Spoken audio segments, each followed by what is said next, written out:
Hi there, welcome to Razan's Corner. Welcome back. I actually would like to do another segment about anxiety today. So, I had a request to do a video about anxiety and what's going on in the world today, primarily our virus that we're dealing with, and just the new normal that we are having to adjust to. So, what do I like you to work on this time around? Through this video, I would like to teach you how to use the think method. So this is a method that we teach clients who need to challenge their anxious thought process. So what is our think method? So every letter is going to stand for something I would like you to challenge yourself with. So the number one is it true? T, is it true? Whatever it is that you're worried about, is it truly going to happen? Do you have evidence that it's going to happen? Is it true that that's really how the situation is, or are you assuming? Are you jumping to a conclusion? Are you magnifying? Are you minimizing? Are you mislabeling? Are you doing black and white thinking? Is it true? The second letter is H. Is this helpful? Is it helpful for you to dwell in those thoughts? Is it helpful for you to have some of these over analyzing moments where you're creating something that may possibly not be the case at all, turning a situation to something that it's really not, magnifying, we call that. Now, that could also be catastrophic thinking. Is that helpful? How is it helping you? How is it not helping you? Is it creating more irritability? Is it creating lack of focus? Are you now distracted? Are you, now in a different mood? Are you starting to get anxious more than you were 10 minutes ago? So how is this helpful? How is it inspiring, which is I? Is it inspiring you to get up and actually act and be you? Or is it holding you back and not allowing you to do that? Are you trying to be a hermit? Are you trying to avoid? Are you trying to escape? So none of that is inspirational. It's holding you back.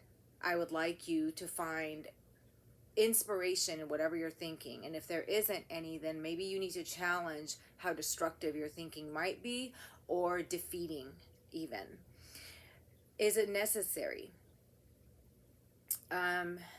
Well, I don't know.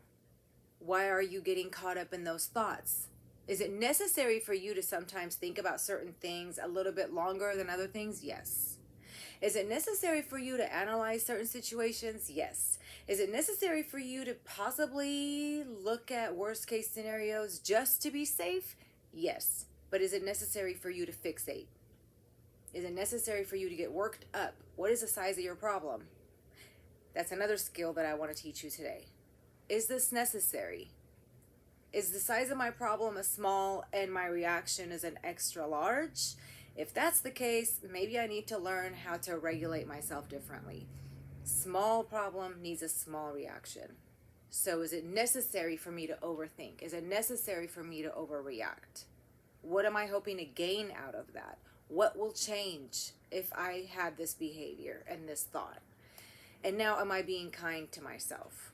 K is for kind. Are you being kind to yourself? Are you being kind in the overthinking that you're doing? And what emotion is it setting you in? What mood are you in now because of these thoughts that you're having? So obviously, if you're getting even more anxious, more stressed out, more isolated, more avoidant, you're not really being kind to yourself at all. So I need you to think about, is it true? Is it helpful?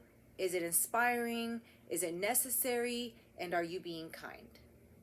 That's the first thing I would like to teach you. The second thing I want you to know is, please assess the size of your problem. If the size of your problem is your children left something on the floor, the size of your reaction should not be, we're talking about what's on the floor and what they did yesterday in their room and how they didn't eat their lunch. And what's the size of your problem? Stick to that and move on. Regulate your reaction and move on. The more you dwell and fixate, the more anxious you're becoming. So I need you to learn how to regulate that as well. Why am I saying this? Because right now the world is pretty much magnifying a lot. So the size of our problem looks pretty big around us.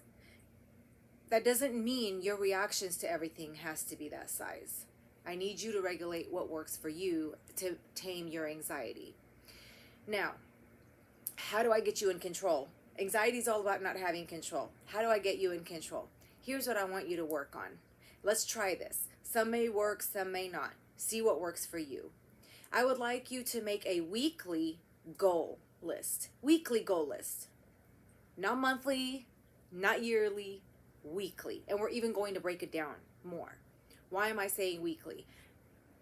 Anyone that has anxiety knows that as soon as your list becomes too long, we become very overwhelmed and we avoid sometimes altogether.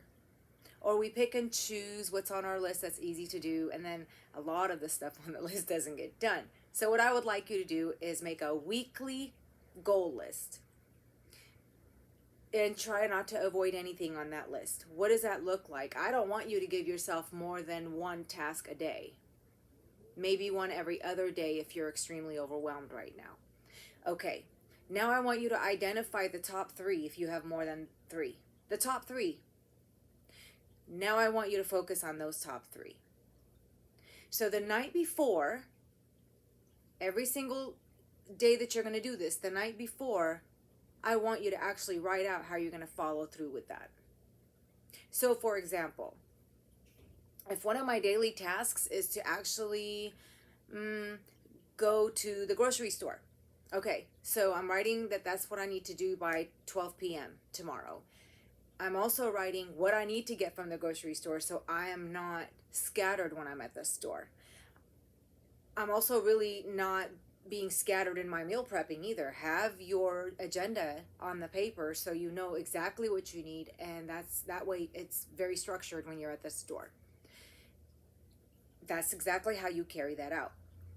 Details of how you're going to take care of your tasks. Okay, and one other thing that's very helpful is if you clean your space. I know that sounds real basic, but believe me, it's very psychological. If you have clutter around you, you feel very uneasy on the inside. If you, some people are very clean, and when they live with other people that are not, that creates a lot of anxiety. So maybe we need to have family meetings about that. If you clean your space, even your car, it will really give you a sense of calm and control. Remember, anxiety is a lot of fear of not having control. So if you clean your space, you're in control. If you make your list, you're in control. If you figure out how to carry out your tasks, you're in control. If you challenge if it's true, helpful, inspirational, necessary, or kind to yourself, you're in control. When you're writing things out, you're in control.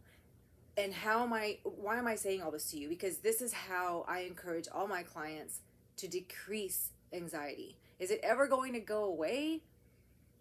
No, we all worry about something. We all have a sense of worry. Some of us have it excessively and some of us don't. But how do I manage myself through that incident when life is harder, when I'm being triggered by social media, when I'm being, triggered by what's happening in society? It's hard. So let's manage what we can. What are you in control of? I hope this helped. This is about anxiety again. If you have any questions, please send me a message. I'll be happy to answer it. My name is Razan Tuttle. I'm the owner of Razan's Therapeutic Services. I am very glad that you're here. Please share this video with anybody that you feel may need the extra help. You can also find me at Razan's Corner on Instagram. I'm also on Yelp if you'd like to know how I do my work and what type of therapist I am. I have a website, check it out, lots of information there as well. I have some articles for teenagers, couples, individuals. Again, I'm here if you have any questions. Thank you so much for stopping by. I'll see you next time.